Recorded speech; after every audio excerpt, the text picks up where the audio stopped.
Hey, if your Keurig keeps showing the add water error even though the tank is full, yeah, that can be confusing. The good news is, this usually isn't a major problem. In this guide, I'll show you exactly how to fix the Keurig add water error step by step. First, remove the water reservoir completely.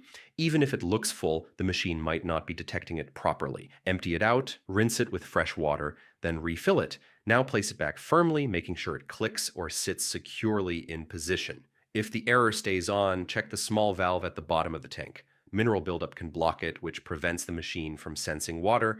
Use a damp cloth to gently wipe around the valve. Make sure it moves freely when pressed. Then check the matching connection point on the machine base and wipe that too.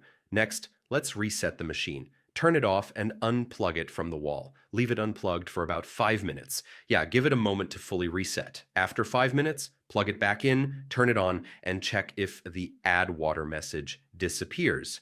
Sometimes the issue isn't the tank, it's trapped air inside the water line. This can happen if the reservoir ran completely empty.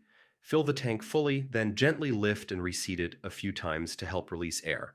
You can also lightly shake it to move the water around, reattach it, and try running a brew cycle without a pod. If the add water error keeps coming back, mineral buildup inside the machine could be interfering with the internal water sensor. Fill the reservoir with a descaling solution or equal parts white vinegar and water. Run brew cycles without a pod until the reservoir is empty, then flush the system with 2 or 3 full tanks of clean water.